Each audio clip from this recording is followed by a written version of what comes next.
Chennai super Kings ఒక fixing team. 2 years వీళ్ళు IPL ఆడనే ఆడలేదు.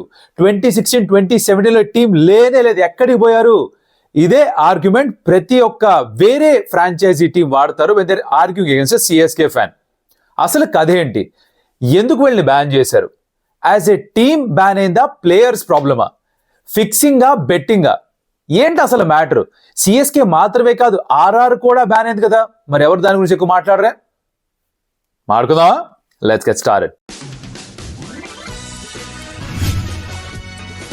Welcome to some tales. నా పేరు కౌశిక్ అండ్ యాక్చువల్లీ ఈ వీడియో చేయాల్సింది between KKR and Punjab kings, but వర్షం కారణంగా మ్యాచ్ రద్దు అయిపోయింది. బ్రీఫ్ గా చెప్పేస్తే ఏం జరిగింది, 21 overs ఆఫ్ మ్యాచ్ జరిగింది. దాంట్లో ఫస్ట్ పంజాబ్ కింగ్స్ బ్యాటింగ్ చేసి opening partnership 120, ప్రియాంచార్య 60 odd and Prabh Simran ఒక 80 odd కొట్టారు. 201 స్కోర్ చేసి కూర్చున్నారు. తర్వాత 1 over కేకేఆర్ ఆడడం, వర్షం పడడం, మ్యాచ్ కేల్కతం దుకాణం బంద్, 1-1 పాయింట్ చేయరు. దాంతో ఇప్పుడు పంజాబ్ కింగ్స్ కి యాక్చువల్లీ కొంచెం క్లిష్ట పరిస్థితి, ఎందుకంటే మిగిలిన మ్యాచ్ లో 3 ఖచ్చితంగా గెలవాలి. వాళ్ళకి అటు ఇటు కాకుండా 11 పాయింట్స్ ఉన్నాయి. ఇప్పుడు 16 వస్తే క్వాలిఫై, సో 17 రావాలంటే 3 గెలవాలి. 3 out of 5 they have to win. అలాంటి ఒక సిచ్యువేషన్ వాళ్ళకి. కేకేఆర్ కూడా సిమిలర్ కైండ్ ఆఫ్ సిచ్యువేషన్. ఒక ఎక్స్ట్రా పాయింట్ ఉంది వాళ్ళ దగ్గర. Maybe that will help them to qualify. Only time will tell. ఇంతే ఈ మ్యాచ్, ఎందుకంటే ఎక్కువేం లేదు, అందుకనే దొరికింది కదా టైం అని చెప్పేసి ఈ టాపిక్ గురించి మీకు చెప్పాలా అని అడిగితే చాలా మంది కమెంట్లో చెప్పు భయ్యా అన్నారు. చెప్దామని ఫిక్స్ అయ్యా. టాపిక్ నచ్చి వీడియో ఎక్కడ నచ్చితే కనుక hit the like button, because that will tell us that మేము చేస్తున్న కంటెంట్ మీకు నచ్చుతుందని. అలాగే సబ్స్క్రైబ్ చేసుకుని సమ్ టేల్స్కి, బికాస్ ఇలాంటి కంటెంట్ రెగ్యులర్గా తీసుకొస్తుంటాం మీ దగ్గరికి. నౌ చెన్నై సూపర్ కింగ్స్ ఒక ఫిక్సింగ్ టీము. అసలు మీకు ఇంటిగ్రిటీ లేదు, అసలు మీ హిస్టరీ చూసుకోండి, 2 ఏళ్ళు మీరు అసలు లీగ్లో ఆడనే లేదు అని చెప్పి ఆర్గ్యుమెంట్స్ తెగ వాడతారు జనాలు కదా. ఫ్యాక్ట్స్ మాట్లాడుకుందాం. ఫస్ట్ ఆఫ్ ఆల్ అసలు ఎందుకు వాళ్ళని బ్యాన్ చేశారు కంటే ముందర కూడా 2 టాపిక్స్ని అర్థం చేసుకోవాలి. ఒకటి ఫిక్సింగ్, ఇంకోటి బెట్టింగ్. 2 సెపరేట్ టాపిక్స్ ఇవి. ఫిక్సింగ్ వేరే, బెట్టింగ్ వేరే. బెట్టింగ్ ఏంటి? బెట్టింగ్ మన ఇండియాలో ఇల్లీగల్ అయినా కూడా, మోస్ట్ ఆఫ్ ది స్టేట్స్లో ఇల్లీగల్ అయినా కూడా, అక్కడక్కడ ఏంటి చాలా చోట్ల బెట్టింగ్ చేస్తారు. ఇది ఫ్యాక్ట్. ఇది ఐపీఎల్ సీజన్ కదా, చిన్న బెట్టింగ్ అందరికీ తెలుసు. బెట్టింగ్ మీద చేసిన వాళ్ళ మీద కేసులు వేస్తారు, వాళ్ళు జైలుకి వెళ్తుంటారు, ఇలాంటివన్నీ జరుగుతూ ఉంటాయి. అది ఇల్లీగల్ అని తెలుసు, కానీ చేసేవాళ్ళు చాలా మంది ఉన్నారు. క్రికెట్ మీద కూడా బెట్టింగ్ చేస్తారుగా. Everybody does it. బెట్టింగ్ జరుగుతుందా? ఏం సార్ మాట్లాడుతున్నారు? ఈ ఒక్క రాత్రికి స్టేట్ బడ్జెట్ సరిపోతే డబ్బు ఆడతారు. ఒఫీషియల్గా ఎవరు చేయడానికి లేదు. చేసు దొరికిపోతే జైల్లో వేస్తారు. చేసేవాళ్ళు లేరా? ఉన్నారు. బెట్టింగ్ యాప్ ప్రమోషన్స్ జరగట్లేదా? జరుగుతున్నాయి. You know all the drama that is happening around betting. Now betting ఉట్టి క్రికెట్లోనే కాదు, బెట్టింగ్ రకరకాల చోట్ల జరుగుతాయి. ఇన్ఫాక్ట్ నేను విన్న స్టోరీ ఏంటంటే, ఒక ఊర్లో అయితే హైవే మీద కూర్చొని జనాలు నెక్స్ట్ వచ్చే బండి ఈవెన్ నంబరా ఆడ్ నంబరా దాని మీద కూడా బెట్టింగ్ వేస్తారంట. అంత లెవెల్లో బెట్టింగ్ చేస్తారు. నౌ క్రికెట్లో ఫిక్సింగ్ కి బెట్టింగ్ కి తేడా ఏంటి? బెట్టింగ్ ఏంటి పరిస్థితి? కింగ్స్ 11 పంజాబ్ 192. అబ్బో, చెన్నై ఎంత కొట్టారు? CSK 148 for 4. బెట్టింగ్ ఎంత? 10-12 నడుస్తుంది. రాసుకో. సిఎస్కే 12 పైసల మీద లక్ష షీటింగ్. ఓకే. ఈ టీం గెలుస్తుందా, ఈ టీం ఓడిపోతుందా, దాని మీదకి పెట్టేస్తారు. ఈ టీం ఈ ఓవర్లో ఇన్ని రన్స్ కొడతారా, ఈ టీం ఈ ఓవర్లో ఇన్ని వికెట్స్ పడతాయా? చాలా ఉంటాయండి. ఇప్పుడు క్రికెట్ మ్యాచ్ జరిగేటప్పుడు నో బాల్ వైడ్ మీద కూడా ఉంటాయి బెట్టింగ్లు. నెక్స్ట్ బాల్ నో బాల్ ఎంత, దాని తర్వాత వైడ్ ఎంత, బెట్టింగ్ చేస్తారు. రైట్? ఈ టీంలో ఈ ప్లేయర్ ఆడతాడా, ఆడ్డా, బెట్టింగ్ చేస్తారు. టాస్ ఎవరు గెలుస్తారు, బెట్టింగ్ చేస్తారు. ఇలాంటి బెట్టింగ్లు చేస్తారుగా. చాలా మంది ఉన్నారుగా బెట్టింగ్ బంగారు రాజులు. నాకంటే బాగా తెలిసిన చాలా మంది ఉన్నారు. కమెంట్లో చెప్పండి భయ్యా, మీరు ఎలా బెట్టింగ్ చేస్తారు? ఓపెన్గా చెప్పండి. తెలుసు ఇలాంటి బెట్టింగ్ జరుగుతాయి. ఫిక్సింగ్ అంటే ఏంటి? That's actually the more dangerous thing in the sport. Because fixing అంటే ప్లేయర్స్ ఎవరైతే ఇన్వాల్వ్ అయి ఉంటారో వాళ్ళు మ్యాచ్ని ఆర్ ఒక మూమెంట్ని ఫిక్స్ చేస్తారు. మ్యాచ్ని ఫిక్స్ చేయాలంటే మెజారిటీ ఆఫ్ ద టీమ్ కలిసికట్టుగా ఉండాలి. ఇప్పుడు హ్యాన్సీ క్రోనియే మ్యాచ్ ఫిక్సింగ్ స్కాండల్ అయితే జరిగిందో లేట్ 90s దాంట్లో కూడా అందరూ ప్లేయర్స్ లేరు. కొంతమంది ప్లేయర్స్ మాత్రమే ఇన్వాల్వ్ అయి ఉన్నారు. హ్యాన్సీ క్రోనియాకి లైఫ్ బ్యాన్, తర్వాత తను పిల్లల క్లాస్లో పోవడం, ఇవన్నీ జరిగాయి. సో ఇలాంటివి ఎప్పుడు బయటకు వచ్చినా సరే దానికి పెనల్టీ చాలా సివియర్గా ఉంటుంది. అదొకటి. స్పాట్ ఫిక్సింగ్ అంటే మొహమ్మద్ అమీర్ చేశాడు, గుర్తుందా? పాపం అప్పుడు 17 ఏళ్ల కుర్రాడు, తెలీదు. వాళ్ళ కెప్టెన్ సల్మాన్ బట్ చెప్తే నో బాల్ వేసాడు, అది స్పాట్ ఫిక్సింగ్ అని తేలింది. తనకి 5 ఏళ్ళు బ్యాన్ ఇచ్చారు. His career never was what it was before. He could have become one of the greatest bowlers of all time but spot fixing చేయడం తనకి ఒక వేరే రూట్ తీసుకుంది. స్పాట్ ఫిక్సింగ్ అంటే ఏంటి? ఓ వైడ్ వేయడం, ఓ నో బాల్ వేయడం, ఓవర్లో ఇన్ని రన్స్ మాత్రం ఇద్దానికి ప్రయత్నం చేయడం, ఓవర్లో ఇన్ని రన్స్ మాత్రమే కొడదాం అని చెప్పడం, ఇది spot fixing. CSK team ban అయింది was not for fixing, it got ban because of betting. Betting కూడా ఎవరు చేశారు? టీంలో ఏ ప్లేయరు చేయలేదు, కానీ టీం మొత్తాన్ని బ్యాన్ చేశారు. ఎందుకు మాట్లాడుకుందాం. Now cut to 2013 final. CSK final ఆడుతున్నారు against MI. I think final ముందు ఫైనల్ రోజు ఎగ్జాక్ట్గా ఒక న్యూస్ బయటకు వచ్చింది. ఈ స్పాట్ ఫిక్సింగ్ బెట్టింగ్ ఎలిగేషన్స్ బయటకు వచ్చాయి. దాంట్లో సిఎస్కేకి అప్పుడు ఉన్న team principal Gurunath Meiyappan, who also happens to be Srinivasan గారి అల్లుడతను, పిల్లనిచ్చిన మామ అయిన Roopa Gurunath, who heads India cements, and తను కూడా కొన్ని రోజులు సిఎస్కే సిఇఓ కాదని సిఎస్కే కూడా తను హెడ్ చేశారు. అయితే ఈ Gurunath Meiyappan was the principal of Chennai super kings. Srinivasan garu at that point of time he was the BCCI president, right? Now CSK టీంతో పాటు ఉన్న ఈ గురునాథ్ మేయప్పన్ ఇన్సైడ్ ఇన్ఫర్మేషన్ తన దగ్గర ఉండదు, ఆబ్వియస్లీ, బికాస్ టీమ్ మీటింగ్స్లో ఏం జరుగుతున్నాయి, ఆ ప్లేయింగ్ లెవెన్స్ ఏంటి, స్క్వాడ్ ఏంటి, ఈ ఇన్ఫర్మేషన్ అంతా తన దగ్గర ముందు నుంచే ఉండేది. ఆ ఇన్సైడర్ ఇన్ఫర్మేషన్ యూజ్ చేసి తను బెట్టింగ్ చేసేవాడు. ఆ బెట్టింగ్ చేసే క్రమంలో 60 లక్షల రూపాయల దాకా నష్టపోయాడు కూడా. ఫిక్సింగ్ కాదు, he did not fix any matches, but ఉన్న ఇన్సైడర్ ఇన్ఫర్మేషన్ తోటి టీమ్ కాంబినేషన్స్, ఎవరు ఆడతారు ఎవరు ఆడరు, ఇలాంటి విషయాల మీద బెట్టింగ్ చేసేవాడు. Because he had the insider information. అది బయటపడింది. అట్ ద సేమ్ టైం అప్పుడు రాజస్థాన్ రాయల్స్కి one of the owners Raj Kundra, తన పేరు కూడా బెట్టింగ్ విషయంలో బయటపడింది. ఆర్ఆర్ విషయంలో అయితే అక్కడ 3 ప్లేయర్స్ స్పాట్ ఫిక్సింగ్ స్కాండల్లో కూడా ఇరుక్కున్నారు. Ankit Chavan, Ajit Chandila, Sreesanth. People were ban. Sreesanth ఒక 7 సంవత్సరాల బ్యాన్ వచ్చింది. తర్వాత సుప్రీంకోర్టు దాన్ని ఓవర్టర్న్ చేశారు. ఈవెన్చువలీ మేడ్ ఏ కమ్బ్యాక్, ఆడాడు, డొమెస్టిక్లో ఆడాడు. ఈ tried making comeback Indian team, not happen, జరగలేదు. అదంతా అది సెపరేట్ స్టోరీ. కాకపోతే Chennai super kings, Rajasthan royals ఓనర్స్గా భావించే గురునాథ్ మేయప్పన్ అండ్ రాజ్ కుంద్రా, వీళ్ళు ఆ బెట్టింగ్ యాక్టివిటీస్లో పాల్గొనడంతో ఏం డిసైడ్ చేశారంటే, ఇది కుదరదు, మీరు గేమ్ ఇమేజ్ని పాడు చేశారు, దాని పరువు ప్రతిష్ట నాశనం చేశారు అని భావించారు. నో 2013లో ఈ న్యూస్ బయటకు వచ్చింది, కానీ మొత్తం ఇన్వెస్టిగేషన్ అంతా జరిగి ఈ రిజల్ట్కి వచ్చేసరికి 2015 అయిందనమాట. 2015లో ఆ సీజన్ అయిపోయే టైంకి ఇది బయటకు వచ్చిన ఇన్ఫర్మేషన్. అప్పుడు ఏం చేశారంటే లోధా కమిటీని ఒకటి ఫామ్ చేశారు. రిటైర్డ్ చీఫ్ జస్టిస్, సుప్రీంకోర్టు జడ్జిలు, వీళ్ళందరినీ ఒక గ్రూప్లో ఫామ్ చేసి లోధా గారిని పెట్టేసి హెడ్గా ఒక కమిటీ ఫామ్ చేసి మీరు ఇన్వెస్టిగేట్ చేయండి అన్నారు. బీభత్సంగా ఇన్వెస్టిగేట్ చేశారు, బోల్డ్ మందిని క్వశ్చన్ చేశారు, అంతా ఇన్ఫర్మేషన్ సేకరించారు. చివరికి వాళ్ళు ఫైండ్ అవుట్ చేసింది ఏంటంటే, ఈ గురునాథ్ మేయప్పన్ అనే మనిషి చెన్నై సూపర్ కింగ్స్కి ఎవరైతే టీమ్ ప్రిన్సిపల్గా ఉండేవారో ఆయన ఇన్సైడర్ ఇన్ఫర్మేషన్ యూజ్ చేసి బెట్టింగ్లో పాల్గొన్నారు. Again making it very clear, fixing కాదు, బెట్టింగ్. రాజ్ కుంద్రా కూడా బెట్టింగ్లో ఇన్వాల్వ్ అయి ఉన్నారు అని తేలింది. రాజ్ కుంద్రా వాళ్ళ లాయర్స్ ఏమని ఆర్గ్యూ చేశారంటే, Raj Kundra actually UK citizen, యూకేలో బెట్టింగ్ ఇస్ లీగల్. అక్కడ చాలా కంపెనీస్ ఉంటాయి where you can actually go and place bets. Australia కూడా లీగల్, యూఎస్లో కూడా లీగల్, కొన్ని most of the countries it's legal. ఇండియాలో బెట్టింగ్ ఇస్ ఇల్లీగల్. తెలుసు మీకు విషయం, తెలిసినా చేస్తారు. అది గొప్పోళ్ళు చాలా మంది ఉన్నారు కదా, మనం కాదు, గొప్పోళ్ళు చాలా మంది ఉన్నారు. దీనిలో చూసి వాళ్ళు చాలా మంది ఉంటారు, తిట్టుకుంటారు కూడా మన ఇప్పుడు. రైట్, అమ్మ నా కొడకల్లారా, నా గురించి ఏదో చేస్తున్నారా మీరు, మీదేం పోయింది, ఈ టైప్లో ఆలోచించే వాళ్ళు ఉంటారు. రాజ్ కుంద్రా వాళ్ళ లాయర్స్ ఆర్గ్యూడ్ దట్ వాడు యూకే సిటిజను, అక్కడ లీగల్, ఇక్కడ లాస్ ఇలా ఉన్నాయని తెలియక చేశాడు అన్నారు.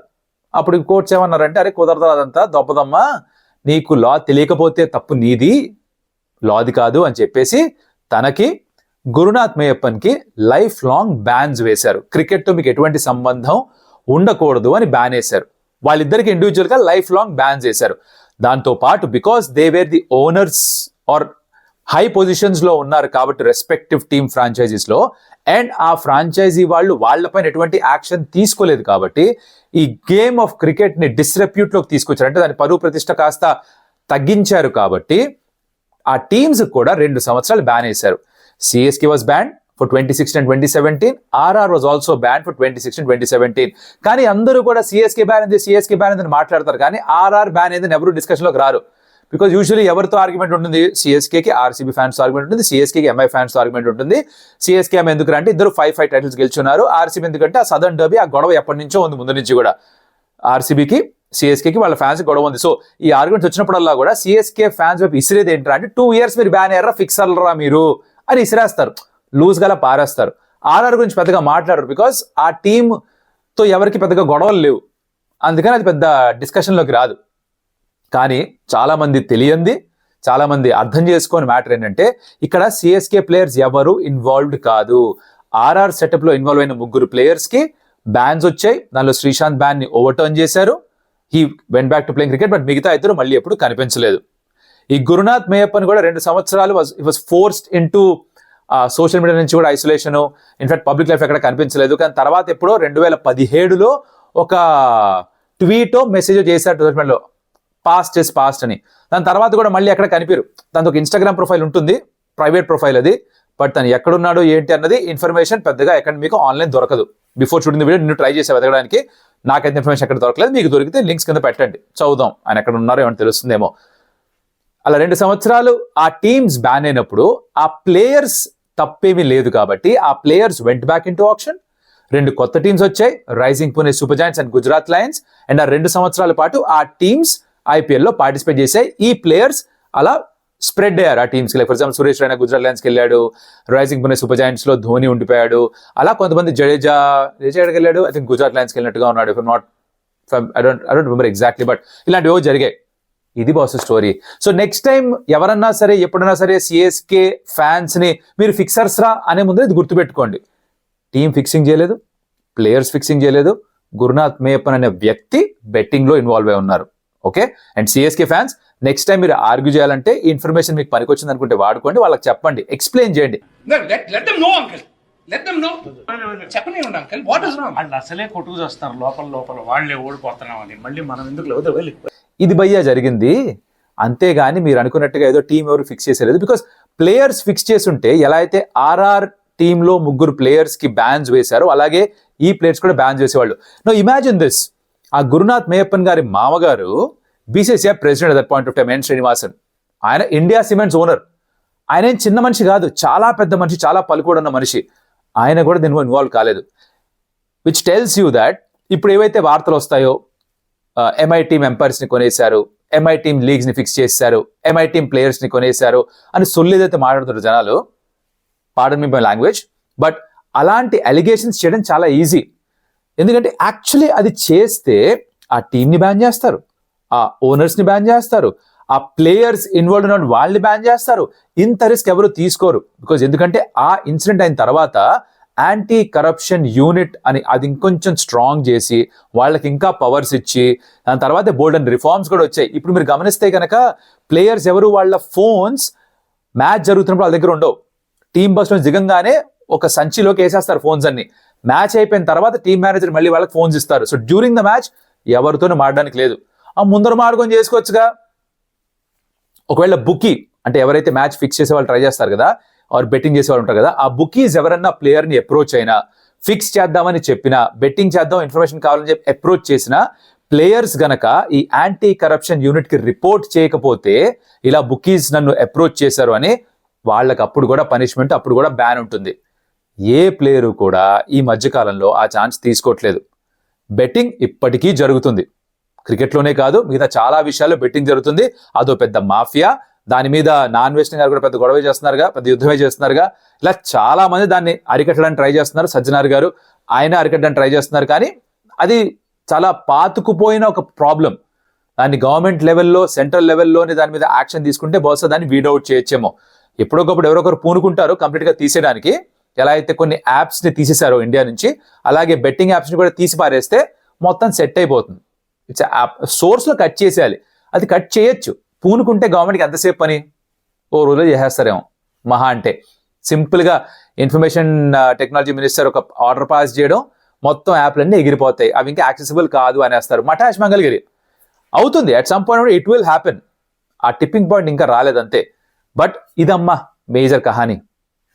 ఓకే, కహానీ మొత్తం అర్థమై ఉంటే, ఈ ఇన్సిడెంట్ మీకు ఇప్పుడు క్లారిటీ వచ్చిందంటే కింద కామెంట్లో చెప్పండి. అలాగే ఇలాంటి ఇన్ఫర్మేషన్ ఇంకా కావాలంటే వేరే ఏ టాపిక్స్ పైన క్రికెట్ సంబంధించిన మీకు ఏమన్నా ఇన్ఫర్మేషన్ కావాలి, వీడియోస్ కావాలనుకుంటే let us know in the comments.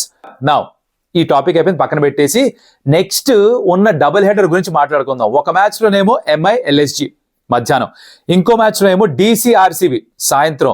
కిరాక్ మ్యాచ్లు అయితే ఉన్నాయి. లైట్ గా టచ్ చేద్దాం, ఓకేనా? MI LSG మ్యాచ్ లో లాస్ట్ టైం ఆడినప్పుడు వీళ్ళిద్దరు రివర్స్ ఫిక్చర్, LSG చాలా క్లోజ్ గేమ్ గెలిచారు. ఆ మ్యాచ్ లో I think Hardik Pandya 5 wicket haul తీసుకోవడం, బ్యాట్ తో కూడా రన్స్ కొట్టడం, కానీ లాస్ట్ లో సరిపోలేదు. The loss by very small margin. MI ఇప్పుడు డిఫరెంట్ ఫ్రేమ్ ఆఫ్ మైండ్ లో ఉన్నారు. బుమ్రా రావడం వెనక్కి టీమ్ కి బలాన్ని ఇచ్చింది, రోహిత్ శర్మ ఫామ్ లోకి రావడం టీమ్ కి ఇంకాస్త బలాన్ని ఇచ్చింది, మిగతా అందరూ ఫామ్ లోకి రావడం. So MI looks a very very formidable side at this point of time. So LSGకి ఉన్న ఇబ్బందులు ఏంటి? వాళ్ళ బ్యాటింగ్ సరిగ్గా క్లిక్ అవ్వట్లేదు. మొన్న కూడా రిషబ్ పంత్ బాటమ్ లో ఆ నంబర్ 7 లో రావడం, దాని ముందర డగ్అవుట్ లో బాగా కొట్టేసుకోవడం, తిట్టేసుకోవడం ఏవో జరిగాయి. కొంచెం ఆ డిస్కంఫర్ట్ కనిపిస్తుంది ఆ క్యాంప్ లో. ఫీల్డ్ పైన కూడా చాలా చిరాగ్గా అందరి మీద కరిచేసి గొడవ చేసాడు ఆయన Rishabh Pant. I think the pressure is showing on him. Team కూడా కన్సిస్టెంట్ గా పర్ఫార్మ్ చేయట్లేదు. కొన్ని మ్యాచ్లు గెలిచారు, కొన్ని ఓడిపోయారు. సో అలా మధ్యలో మిడ్ ఆఫ్ ద టేబుల్ కొట్టిమిట్లు ఆడుతున్నారు. సో ఇక్కడ ఈ మ్యాచ్ గెలవడం ఇద్దరికి important. But I think considering the form and considering the graph, MI starts as favourites. Rishabh Pant ఎప్పుడు ఫామ్ లోకి వస్తాడు, LSGకి రన్స్ ఎప్పుడు కొడతాడన్నది చూడాలి. బికాజ్ ఆ స్కోర్ బోర్డ్ ప్రెషర్ ఏమో తెలియదు, కానీ ఆ ప్రైస్ ట్యాగ్ ప్రెషర్ అయితే బోల్డ్ తన పైన అది కనిపిస్తోంది. తను తీసుకున్న నిర్ణయాలు కావచ్చు, తన ప్లేయర్స్ తో మాట్లాడే విధానం కావచ్చు, on field losing is cool, ఇవన్నీ కూడా క్లియర్ కనిపిస్తున్నాయి. వాళ్ళకి కలిసి వస్తుంది ఏంటంటే వాళ్ళ ఇండియన్ బౌలింగ్ అటాక్ చాలా బాగా పర్ఫామ్ చేస్తున్నారు. దానికి తోడుగా మయాంక్ యాదవ్ ఒకటి టీంలోకి వస్తే ఎలా పర్ఫామ్ చేస్తాడో చూడాలి. 2 మ్యాచ్లుగా ఇంపాక్ట్ సబ్ లో పెడుతున్నారు, కానీ ఆయుష్ బుడన్ ఆడించేస్తున్నారు. ఆయుష్ బుడన్ ఎలాగో ఆడిద్దాం అనుకుంటే ప్లేయింగ్ లో పెట్టచ్చుగా మళ్ళం అన్నమాట, అవునా కాదా? ఇది మార్చుకుంటారేమో చూడాలి. MI I don't think they change much. వాకడేలో మ్యాచ్ ఆడబోతున్నారు, వాళ్ళకి కండిషన్స్ బాగా తెలుసు. It be good batting track, మధ్యాహ్నం ఆడుతున్నారు, ఎండ మామూలుగా ఉండదు, దోలు తీరిపోతుంది. Typically they would want to probably chase, because వాకడేలో చేసింగ్ ఇస్ ఈజియర్, డిఫెండింగ్ కొంచెం కష్టం. సో అలా సెటప్ అవుతుంది మ్యాచ్. అండ్ ఇది అయిపోయిన తర్వాత సాయంత్రం మ్యాచ్ DC వర్సెస్ RCB ఏదైతే ఉందో, ఇది ఇంకాస్త మసాలా యాడ్ అయిన మ్యాచ్. ఇది KL రాహుల్ వచ్చి RCBని DC ఎప్పుడైతే ఓడించారో బెంగళూరులో, ఆ సెలబ్రేషన్ చేయడం, అంతలా చేస్తాడు, మా విరాట్ ముందరే సెలబ్రేట్ చేసుకుంటాడా, అంత కొవ్వ మతం ఎక్కిందిరా గోవర్ధన టైప్ లో చాలా మంది ఫీల్ అయ్యారు. ఇచ్చి పడేస్తాడు, మళ్ళీ 27th మీకు వెనక్కిచ్చి ఢిల్లీకి వస్తున్నాడు, ఢిల్లీ అబ్బాయి విరాట్ కోహ్లీ ఇన్ ఢిల్లీ, ఇలా ఒకటి బిల్డ్ అయింది. ఫ్యాన్స్ కి ఎంగేజ్ అవ్వడానికి నెరేటివ్ బాగుంటుందేమో, కానీ నాకు పెద్దగా దాంట్లో తప్పనిపించలేదు. Now KL Rahul Bengaluru boy playing in Bengaluru, RCBకి అగేన్స్ట్ గా ఆడుతూ ఆ ఫ్రాంచైజ్ తీసుకోలేదు, తీసుకుంటారని చాలా మాటలు వచ్చాయి, డిస్కషన్స్ అయ్యి ఉంటాయి. వెళ్ళారు, they went for him to certain extent. తర్వాత ఆగిపోయారు. 14 కోట్లకి పుష్ చేసి ఉండొచ్చేమో, బట్ వాళ్ళ ప్లాన్స్ లో ఫిట్ అవ్వలేదు, వాట్ ఎవర్ తీసుకోలేదు. సో నాది గ్రౌండ్, నేను ఇక్కడే పుట్టి పెరిగా, దిస్ ఇస్ మై గ్రౌండ్ అని చూపించడానికి సెలబ్రేషన్ చేశాడు. Kantara celebration, I know everybody understands the significance of it. But అది చూసి విరాట్ ముందరే చేస్తాడా అని రియాక్ట్ అవుతాను కొంతమంది ఉన్నారు. ఇప్పుడు పంజాబ్ కింగ్స్ ఓడించిన తర్వాత విరాట్ కోహ్లీ కూడా సెలబ్రేషన్ చేయడం చూసాం, ఇలా ఇలా ఇలా సెలబ్రేట్ చేయడం చూసాం. తర్వాత అఫ్ కోర్స్ నవ్వుకుంటూ వెళ్ళి శ్రేయస్ అయ్యర్ని ఆట పట్టించడం ఇవన్నీ కూడా జరిగింది. తను అగ్రెసివ్ గానే ఉంటారు. I'm sure he also likes people who are aggressive and show their emotions on field. KL అదే చేశాడు. ఇప్పుడు ఇక్కడ గెలిచి సెలబ్రేట్ చేసుకుంటే RCB great, but KL Rahul ఇలా చేశాడు కాబట్టి తిరిగేదో చేసేయాలి, రివెంజ్ తీసుకోవాలి, ఇదంతా కొంచెం కామన్ సెన్స్ కాస్త తక్కువ ఉన్న వాళ్ళు, స్పోర్ట్ని అర్థం చేసుకునే వాళ్ళు చేసేది. ఆ అగ్రెషన్ ఉంటుంది, గెలవాలన్న ఒక పోటీ తత్వం ఉంటుంది. ఇన్ఫాక్ట్ ఆ కిల్లర్ ఇన్స్టింక్ట్ ఉండాలి, ఆ విన్నర్స్ మైండ్ సెట్ ఉండాలి, అప్పుడే స్పోర్ట్లో గెలిచేది. ఐ అండర్స్టాండ్ దట్, అది ఉండాలి, అది ఎవరికైనా ఉండాలి, KL రాహుల్కైనా ఉండాలి, విరాట్ కోహ్లీకైనా ఉండాలి. In fact Virat Kohli is epitome of that. He plays to win every single game. మనం స్పోర్ట్ని ప్రతి ఒక్కళ్ళు ఆడేది గెలవడానికే, అలా అని చెప్పి ప్రతిసారి గెలవం, మెజారిటీ ఓడిపోతాం. బట్ ఆయన కూడా ప్రతి మ్యాచ్ ఓడిపోయినా కూడా 10 సార్లు 11వ మళ్ళీ వచ్చినప్పుడు గెలుద్దామనే ఆడతాం. అది ఉండాలి, అది ఉంటేనే మీరు స్పోర్ట్ ఆడగలరు. లేకపోతే ఏముంది, ఇంట్లో కూర్చోవచ్చు, దాంట్లో చూసిన ప్రాబ్లం. కానీ ఇది ఎన్నో KL రాహుల్ వర్సెస్ విరాట్ కోహ్లీ చేయబాకండి. I don't think that's needed, that's not necessary. ఇద్దరు ఇండియాకి ఆడతారు, ఇద్దరు మంచి ప్లేయర్స్, ఇద్దరు they respect each other mutually. I think మనం కూడా అదే చేయాలి as fans of the sport. So but of course నేను ఎంత చెప్పినా కూడా ఫ్యాన్స్ ఎలా అయితే రియాక్ట్ అవుతారో అలా రియాక్ట్ అవుతారు. సో ఈ మ్యాచ్ లో ఏంటంటే ఎక్కువ ఎక్సైటింగ్ గా చూసేది of course RCB away matches 5 గెలిచారు కాబట్టి ఆ రోజు కూడా గెలుస్తారని చూడబోతున్నారు. ఢిల్లీ క్యాపిటల్స్ వాళ్ళు టాప్ 2లో ఉన్నారు, వాళ్ళు they would want to win and secure 2 more points. అంటే DCకి ఏంటంటే టాప్ 2లో ఉండాలి, ఫినిష్ చేయాలి, ఒక పోటీ ఉంటుంది. ఎందుకు అంటే టాప్ 2 ఉన్న వాళ్ళకి ఎక్స్ట్రా ఆపర్చునిటీ ఉంటుంది ఫైనల్కి వెళ్ళడానికి. సో వాళ్ళకి ఆ పట్టుదల. ఆర్సీబీ ఏమో ఆ క్లీన్ అవే రికార్డ్ మెయింటైన్ చేసుకోవాలని వాళ్ళు అనుకుంటారు. హోమ్ లో ఒక మ్యాచ్ గెలిచారు, 6 wins ఉన్నాయి వాళ్ళకి, 8 వస్తే క్వాలిఫై అయిపోతారు. అగైన్ ఆ ఫస్ట్ 8 వచ్చిన తర్వాత టాప్ 2 గురించి ఆలోచిస్తారు ఎవరన్నా సరే. అలా ఆర్సీబీ కూడా గెలుద్దాం అనుకుంటారు. Course Virat Kohli going back to Delhi to play there. Support తనకి అక్కడ మ్యాసివ్ గా ఉంటుంది. ఇప్పుడు ఢిల్లీ క్యాపిటల్స్ హోమ్ సైడ్ అయినా కూడా విరాట్ అక్కడ సపోర్ట్ ఉంటుంది. విరాట్ ఇండియాలో ఎక్కడికి వెళ్ళినా సపోర్ట్ ఉంటుంది. That's a no brainer. And ఢిల్లీలో ఖచ్చితంగా సపోర్ట్ ఉంటుంది విరాట్ కోహ్లీకి. So it be very interesting to see. బాగా ఆడుతున్నాడు, చేజ్ చేసినప్పుడు మాత్రమే కాదు, మొదట బ్యాటింగ్ చేస్తున్నప్పుడు కూడా మన మ్యాచ్ గెలిపించాడు 70 స్కోర్ చేసి. So that's great sign for RCB and Virat Kohli. అదే కంటిన్యూ అవ్వాలి. ఒక మంచి కాంటెస్ట్ చూస్తే బాగుంటుంది. మధ్యాహ్నం MI-LSG, సాయంత్రం DC-RCB. You pick your favourites. Match enjoy చేయండి. ఆ మ్యాచ్కి సంబంధించిన రివ్యూతో మళ్ళీ కలుస్తా. అండ్ అప్పటిదాకా సెలవు. So comment about it, like the video, and subscribe to Some Tales. I'll see you in the next video. Adios, amigos.